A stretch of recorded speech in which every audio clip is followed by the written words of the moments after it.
Salut Booktube, j'espère que vous allez bien. Je vous retrouve aujourd'hui pour une nouvelle vidéo où je vais vous présenter mon bilan du mois de janvier avec d'un côté donc toutes les lectures que j'ai pu faire avec un court avis à chaque fois ainsi que les différents achats, réceptions que j'ai pu avoir durant ce mois. On va commencer d'abord par les mangas parce que j'en ai lu 22 ce mois-ci.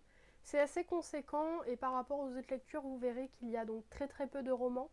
Mais c'est parce que j'avais mes partiels en début du mois de janvier et j'aime bien lire des lectures assez courtes qui vont me divertir et me permettre de prendre un peu de temps libre plutôt que commencer un long pavé en pleine révision. Donc en premier lieu, j'ai lu une saga entière. Il s'agit de la saga Yotsuba de Kiyohiko Azuma qui est publiée chez Kurokawa et qui compte actuellement 15 tomes.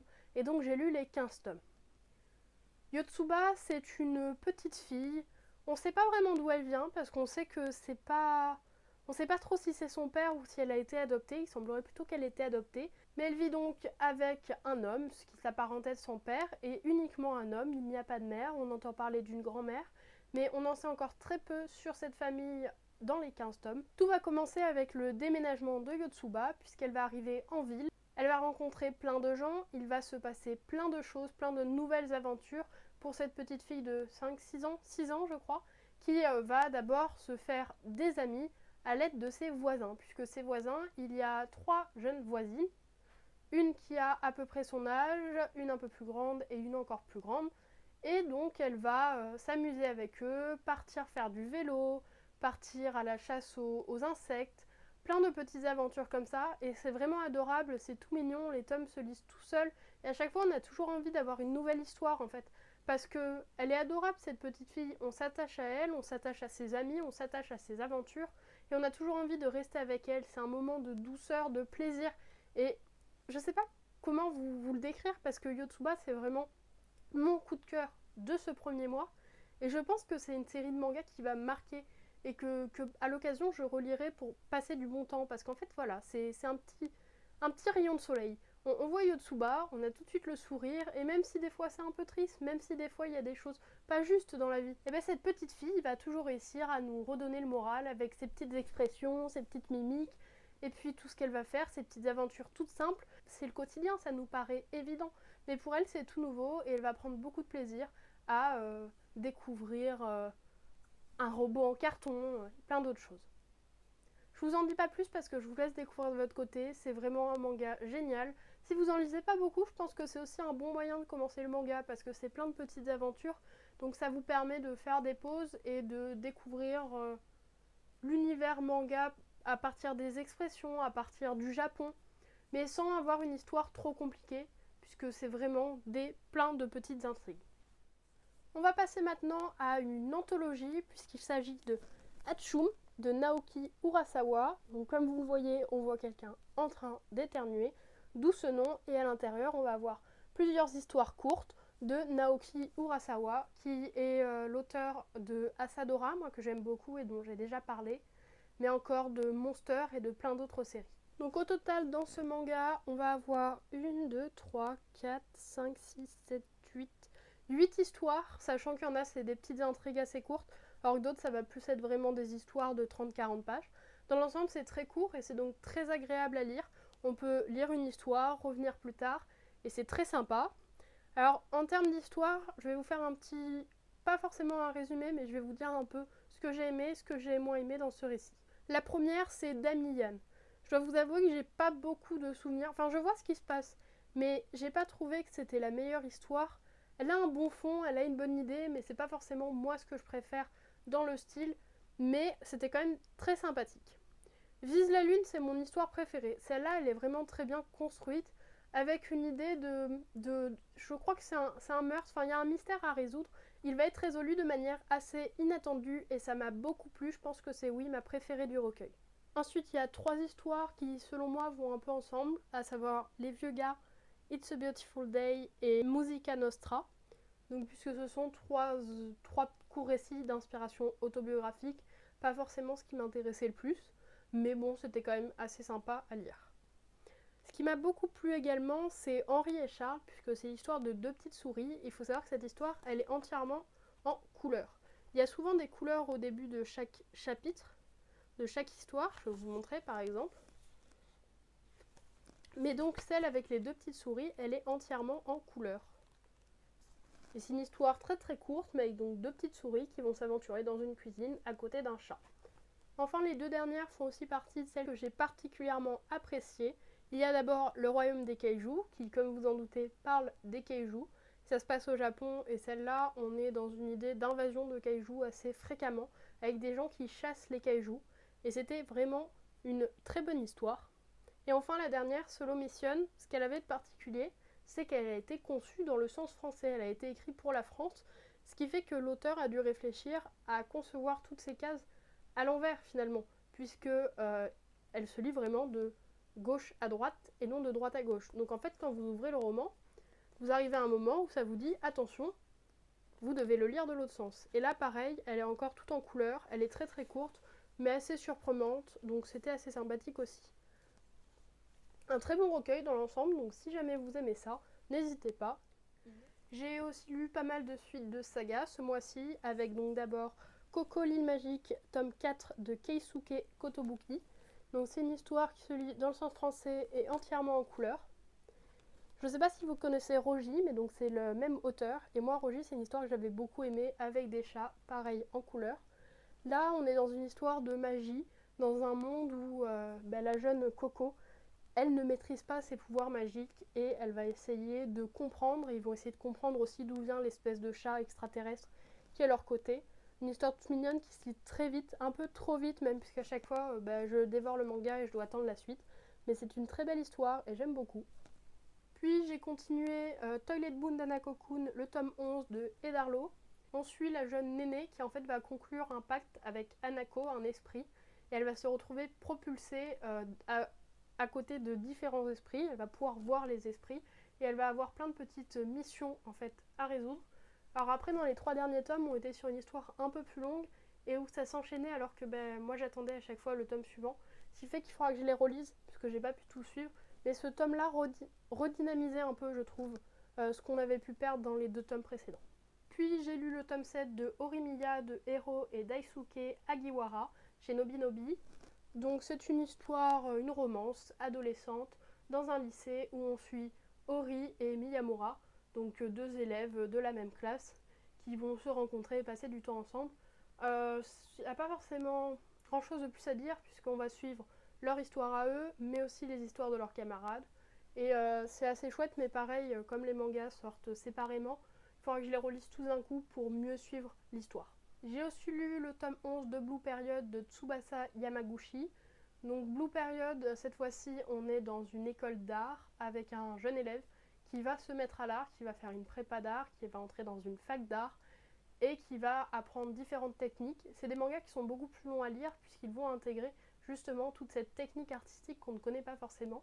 C'est très intéressant parce qu'on en apprend beaucoup sur la peinture japonaise. Et on suit l'évolution de ces personnages, ce qui est parfois très difficile, puisqu'il y a beaucoup de pression. Des fois, ils n'ont plus forcément ils n'ont plus d'inspiration pour peindre. Ils vont essayer d'aller dans des musées, ils vont faire des projets ensemble. Et c'est plein d'histoires autour de la peinture et c'est très sympa. J'ai aussi lu Look Back de Tatsuki Fujimoto chez Kaze, enfin chez Crunchyroll maintenant. Mais donc une histoire que j'ai pas forcément, qui a plusieurs interprétations, je pense. Ce qui fait qu'il y a une idée de chronologie un peu spéciale, c'est particulier à lire. Et c'est pour ça que par exemple j'ai pas fait d'avis sur Instagram parce que j'arrivais pas trop à dire ce que j'avais ressenti pendant cette lecture. J'étais un peu troublée, c'était intéressant, mais c'est pas non plus l'histoire que je préfère de Tatsuki Fujimoto. Surtout que je suis en train de lire ses anthologies donc d'histoires qu'il avait faites plus tôt, et il y en a qui me plaisent bien plus que Look Back. Et j'ai également lu une BD ce mois-ci, donc il s'agit du tome 6 de la Brigade des Cauchemars, d'après un scénario de Franck Tillier, par Guy Dumont et Drac chez les éditions Jungle. Donc le tome 6 est sorti assez récemment. Moi je les emprunte à la bibliothèque, cette histoire. En fait, on avait une sorte d'arc narratif qui s'était clos avec le tome 5, ce qui fait qu'on repartait dans une nouvelle dimension dans le tome 6. Nouvelle dimension que j'ai aussi beaucoup appréciée. Le principe, c'est que la petite équipe de la Brigade des Cauchemars, elle va pénétrer dans les cauchemars d'autres personnes pour essayer de les aider et de les guérir pour qu'elles ne fassent plus ce cauchemar répétitif. C'est assez dangereux puisque à tout moment ils peuvent se retrouver coincés dans un cauchemar. Donc c'est une histoire assez bien articulée ou que je trouve très intéressante. Et j'ai hâte de voir encore la suite puisque je pensais justement que ça allait s'arrêter au tome 5 et non, ça reprend et ça reprend d'une manière que j'ai beaucoup aimée. Pour les prochaines lectures, je vais passer un peu plus rapidement puisque je vous en reparlerai dans une autre vidéo. Puisque d'abord j'ai lu 3 recueils de poésie contemporaine. Alors il y a d'abord Sentiments intenses de Claire Houzé, ainsi que les 2 recueils de Toscanori, à savoir La force de vivre et De l'orage n'est un soleil.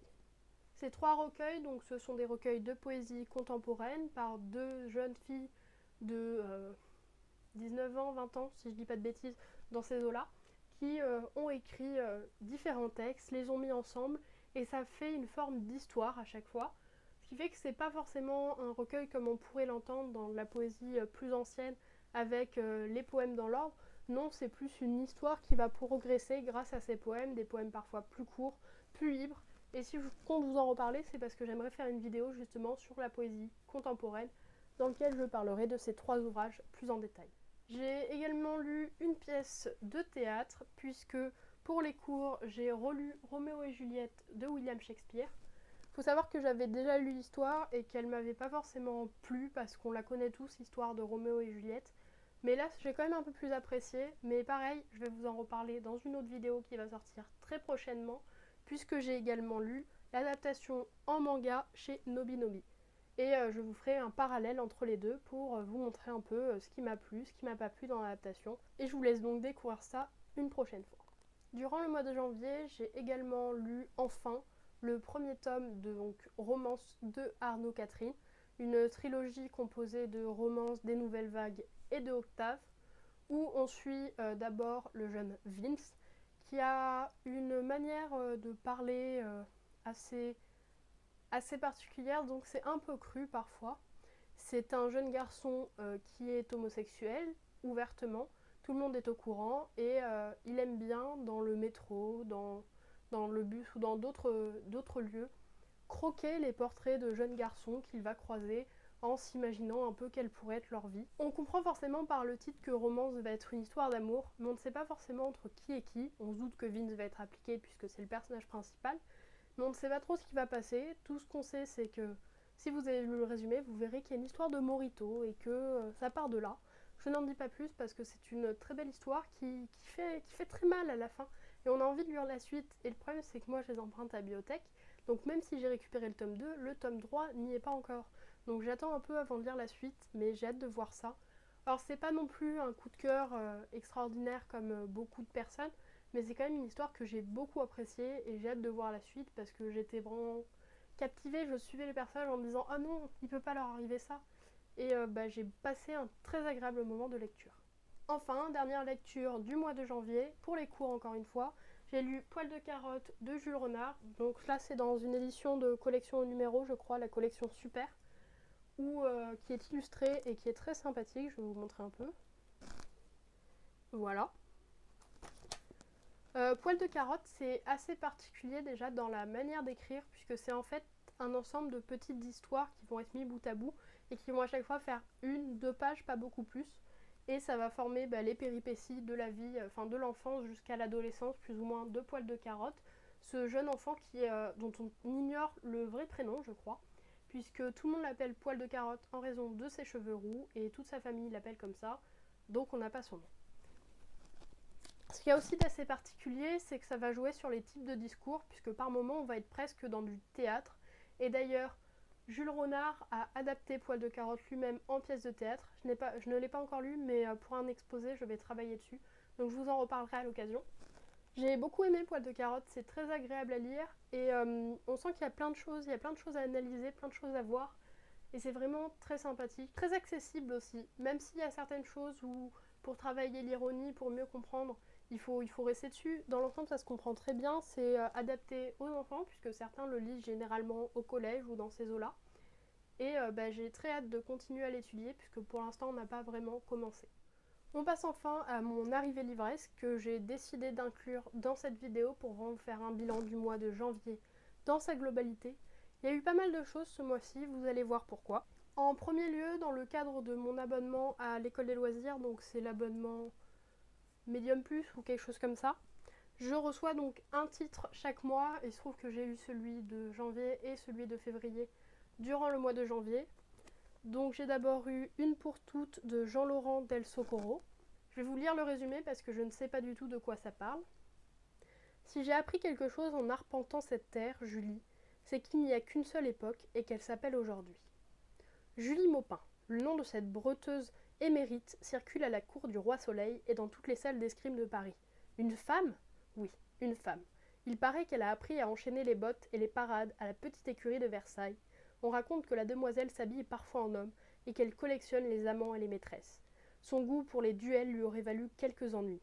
Traquée par les agents de police du lieutenant-général Larénie, l'aventurière se serait réfugiée à Marseille, où elle aurait commencé une carrière de chanteuse lyrique. Mais on dit tant de choses. Pour une fois, tout est vrai. Franche de cœur, escrimeuse et femme de tête, Julie a le destin d'une libre comète. Je vous avoue que ce résumé me donne très envie. Ça a l'air assez intéressant déjà parce que ça se passe visiblement dans une autre époque, donc à la cour du Roi Soleil, qu'on va suivre une jeune femme qui est escrimeuse et je trouve ça intéressant et puis surtout on va avoir une idée d'émancipation féminine. Donc j'ai assez hâte de le découvrir. Toujours dans le cadre de l'abonnement, j'ai reçu Amour Chrome de Sylvain Pathieu qui est donc le premier tome de la trilogie Hippalage. J'ai entendu beaucoup d'avis sur ce premier tome en particulier et je vous avoue que moi je ne l'avais pas encore lu donc je suis plutôt contente de l'avoir reçu. Je vais encore une fois vous lire le résumé. En classe de 3e, Mohamed Ali est discret et populaire. Pour lui, le collège, ça roule, tranquille. En apparence du moins, car il a une vie secrète. La nuit, il sort chez lui pour aller taguer. Et surtout, il est amoureux d'Aimée, qui ne pense à rien d'autre qu'au football. Comment faire pour qu'elle le remarque ? Par chance, Mohamed Ali peut compter sur le soutien de Lina et Margot. En amour comme au football, il faut un plan de jeu, il faut avoir du style. Il va inviter Aimée à voir un match au Stade de France. Un roman, encore une fois, qui me tente énormément. 2 romans cette fois-ci, toujours chez École des loisirs, mais je les ai achetés lors d'une rencontre avec l'autrice, avec donc Florence Hinkel, puisqu'il s'agit du tome 1 de Renversante, et de la suite Renversante, il y a encore du boulot. En fait, si vous ne connaissez pas Renversante, le principe c'est qu'on va suivre Léa et Tom. Ils sont jumeaux, ils vont se retrouver dans une société qui est en fait complètement inversée par rapport à la nôtre. Les noms des panneaux de rue vont être pour la majorité les noms de femmes. Les hommes vont devoir porter un pantalon parce qu'il est hors de question qu'on voit leurs genoux, des choses comme ça, et ça va inverser en fait tout le sexisme ordinaire qu'il peut y avoir, ce qui permet de voir de manière plus précise la société. Dans le premier tome, ils ont 10 ans, je crois, à peu près, et dans le second, ils en ont 15, et donc ça apporte 2 idées plus avancées. Ça peut se lire aux différents âges pour aborder le sexisme ordinaire de manière assez simple dès l'école primaire, et ensuite un peu plus grand pour voir tous les problèmes qui subsistent dans la société. Mais je vous en ai déjà dit beaucoup, puisqu'en fait je les ai déjà lus en février, mais je vous en reparlerai lors du prochain bilan. À la fac, j'ai aussi trouvé dans une boîte à livres 4 livres qui me tentaient beaucoup, puisqu'il s'agit de la série du Sang des promesses de Wadji Mouahad, donc avec Littoral, Incendie, Forêt et Ciel. Pour tout vous avouer, je ne connaissais que le 2e tome, à savoir Incendie, que j'ai vu beaucoup passer sur Bookstagram, et je ne sais pas vraiment si ça se suit ou pas, puisque c'est du théâtre assez contemporain, et j'étais plutôt contente de tomber dessus, parce que j'ai très envie de découvrir le style de Wadji Mouahad, et un peu ce qu'il fait, et donc je vous en reparlerai une fois que je les aurai lus. Je sais pas du tout quand encore, mais je sais que j'ai très envie de les découvrir, et de voir un peu si ça vaut toute l'attraction qu'il peut y avoir autour sur les réseaux sociaux. Puis est arrivé dans ma palle le tome 10 des Carnets de l'apothicaire, que je n'ai pas encore lu, ainsi que Une saison au Congo de Aimé Césaire, une pièce de théâtre que je dois lire pour les cours. Également Mythe et Meuf de Blanche Chabat. Donc pour l'anecdote, Blanche Chabat était au salon du livre Lire à Limoges l'année dernière, ou l'année d'avant, je sais plus, l'année dernière je crois. Mais j'étais pas du tout au courant, je connaissais pas encore son travail, et de toute façon elle a été dévalisée, vraiment tous les livres étaient partis, elle pouvait plus dédicacer. Donc Mythe et Meuf, pour ceux qui connaissent pas, c'est une réinterprétation basée sur des sources des héroïnes par une femme, puisque souvent les héroïnes ont été vues par des hommes, et donc ça va apporter une autre vision. C'est assez intéressant, et ça me sert aussi dans le cadre d'un cours, même si il me faisait aussi très envie depuis assez longtemps. Mythe et Meuf de Blanche Sabat, c'est chez les éditions d'Argo dans la collection Matin. Je ne sais pas si vous suivez sur Instagram Matin quel journal, mais je vous le recommande puisqu'il propose plein de petits strips très sympathiques dont certains ont été mis en BD comme Mythe et Meuf. Enfin, il me reste 2 romans à vous présenter, des services presse que j'ai reçus de la part de 2 maisons d'édition avec lesquelles je suis partenaire, à savoir d'abord Le meilleur des pères de Benjamin Desmar chez les éditions du Rouergue jeunesse. C'est dans la collection Épique qui va se concentrer sur plus ce qui est fantastique imaginaire. C'est le premier que je reçois de cette collection et il est très court, en fait il fait à peine 60 pages. Ce fait que je l'ai commencé. L'idée c'est que Le meilleur des pères, ça montre un père qui depuis quelque temps il va frapper sa femme et sa fille aussi va être touchée. Donc sa fille elle va se demander comment c'est possible et par une magie dont on ne connaît pas la source, elle va se retrouver à l'époque de la rencontre entre son père et sa mère et peut-être modifier l'histoire quitte à ce qu'elle ne voit jamais le jour. Et donc je vous en reparlerai le mois prochain puisque je suis en train de le lire. Enfin, autre service de presse et que j'attendais énormément depuis que je l'avais vu, il s'agit de Waterbacks, que serais-tu prêt à faire pour avoir de l'eau de Charles Mazarguil chez les éditions Slalom. Je trouve que cette petite phrase donne très envie, que la couverture est magnifique, vraiment il est très beau, et je vais vous lire le résumé. Si le pire des scénarios devenait réel. Le grand réchauffement climatique a ravagé la Terre. En quelques années, l'eau potable est devenue la ressource naturelle la plus rare au monde, la plus chère aussi. Dans un Paris assoiffé, la Watercorp, organisation politique et militaire à l'affluence douteuse, impose son pouvoir en vendant des réserves d'eau aux plus offrants.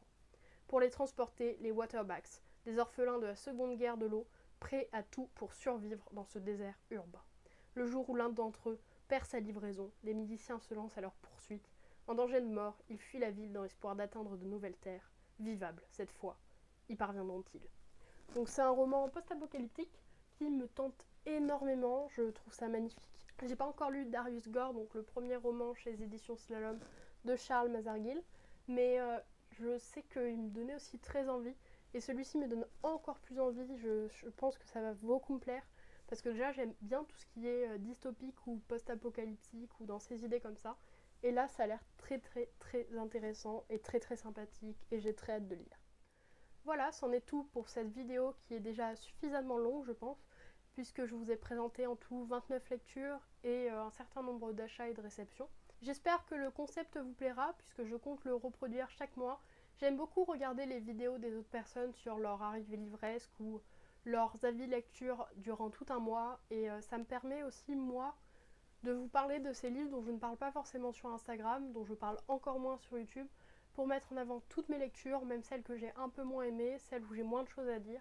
Je trouve ce format très intéressant, donc j'espère que ça vous plaira. Je vous souhaite une excellente journée et je vous dis à bientôt pour une prochaine vidéo.